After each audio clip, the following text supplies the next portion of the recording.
The hearth crackled weakly in the drafty hall of Frosthold, its flames flickering shadows across stone and fir.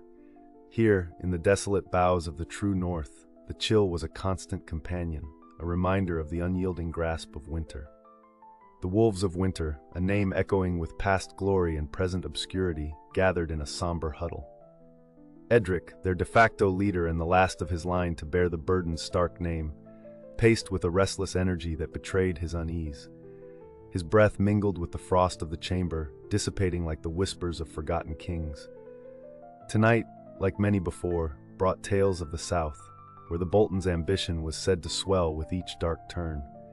But here in Frosthold, the silence bore its weight, punctuated only by the howling winds that carried the scent of the ice fields beyond. Hope was a moth in the mist, fragile, fleeting, and easily snuffed. Yet, beneath the hard veneer of enduring cold, dissatisfaction brewed. Edric carried the weight of dreams denied, of a legacy clawing for resurrection from the grave of exile. The night encroached, cloaking ancient secrets that stirred like phantoms, a prelude to trials that would demand more than cold endurance. A choice loomed before them in the stillness, one of fire, of vengeance, or oblivion. The air hung with the unspoken, a promise of change as bitter as the north itself, and Edric's gaze turned to the horizon, where destiny awaited in the shadows of snow and time. A whisper found its way to Edric across the frigid air, sharper than any blade and more haunting than the wails of the tundra. "They come," it said, voice carried by a figure cloaked in night's shadow. Varen, who had seen more winters than Edric had drawn breath, stood at the threshold. His eyes, cold and keen, spoke of ancient omens long unraveled. Edric halted, his heart hammering with dread and anticipation. "Who?" he demanded, his voice little more than a growl amidst the hisses of the dying fire.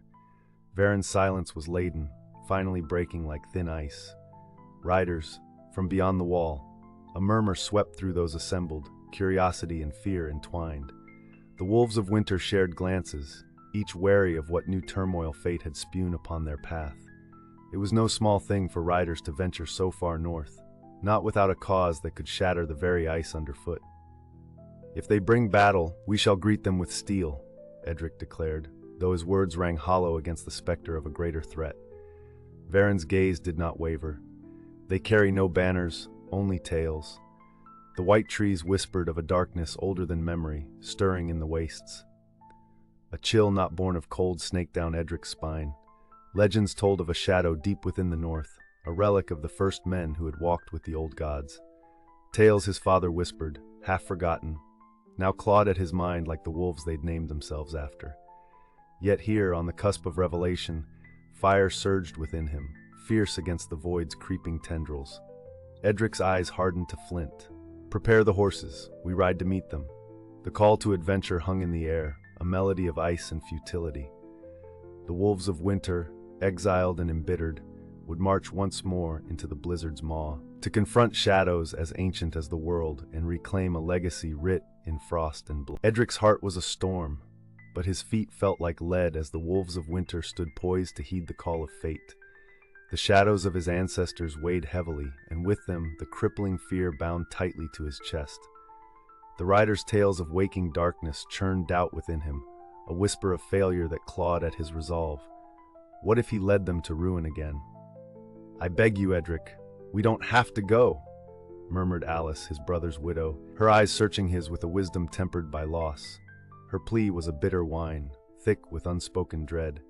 Is it not enough, the price already paid? Why risk more for secrets best left buried in ice? The air around them was brittle with unuttered confessions. Duty dragged him forward, yet within, a chasm of uncertainty yawned vast and dark. Duty or the safety of those he loved?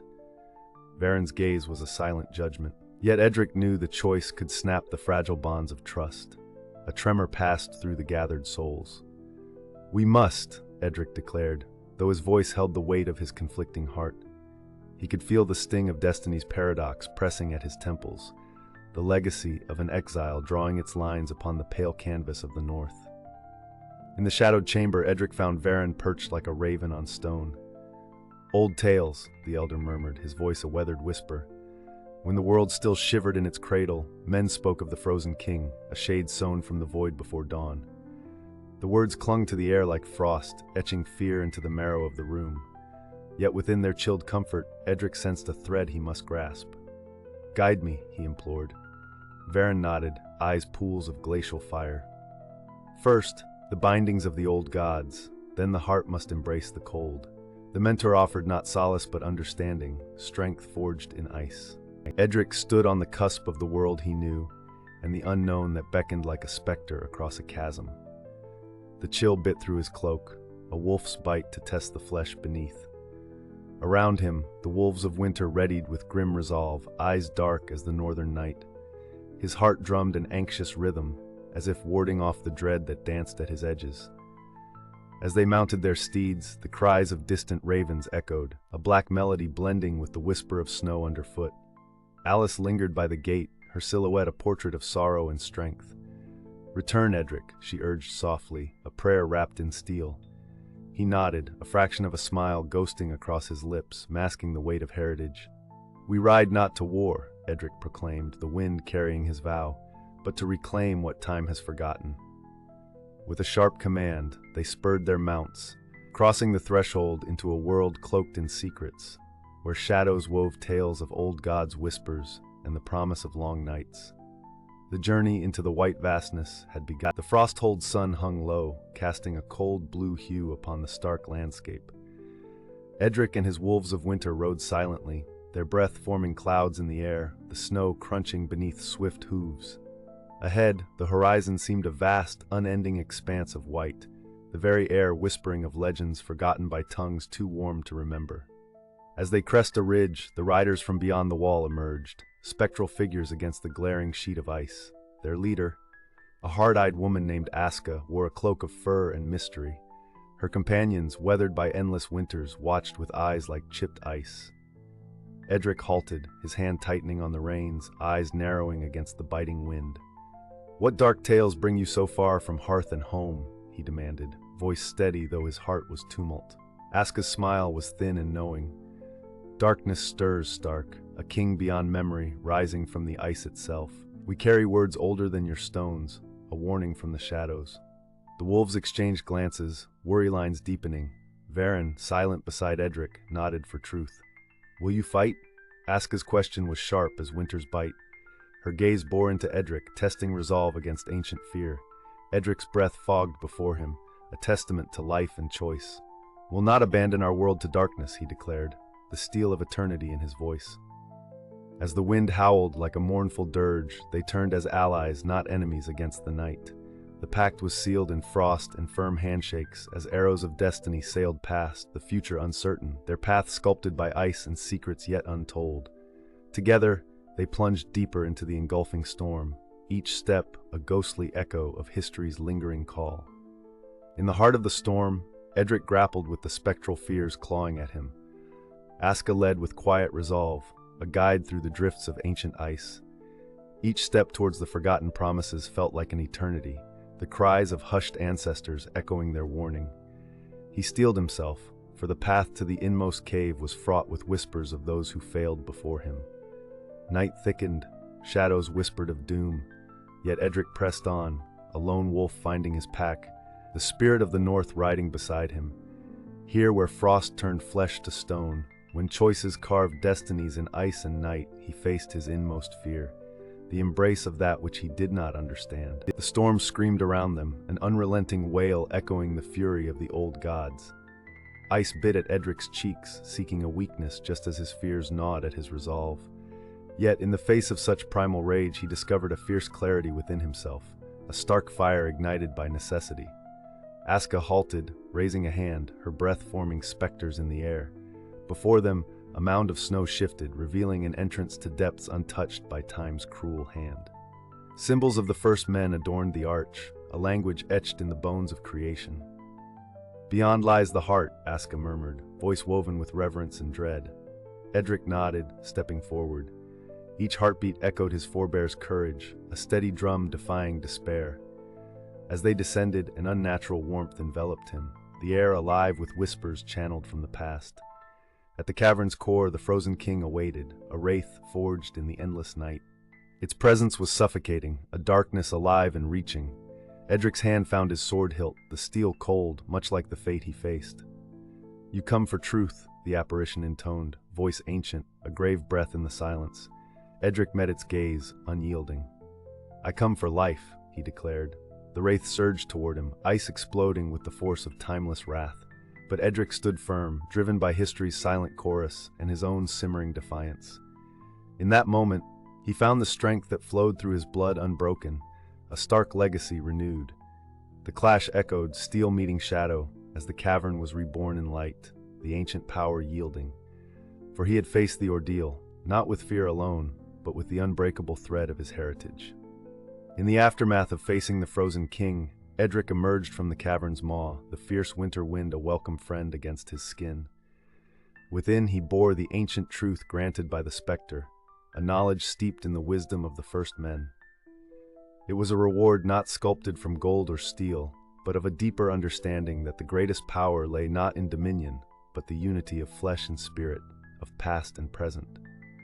Beside him, Aska nodded, her quiet respect a new bond formed. The wolves of winter rallied around him, their eyes alight with renewed purpose, for they now held the secrets to defy the encroaching dark. Edric knew with this insight they were no longer merely exiles, but shield protectors of a world on the brink. And so they turned southward, hearts alight with a fire that no storm could quench, heralds of a legacy reborn, a destiny reclaimed. As the wolves of winter rode south, the frozen expanse lay behind them like a distant memory bleached by the relentless sun. The faces of the exiled Starks bore witness to unspoken burdens, etched deep by the trials survived in ancient caverns.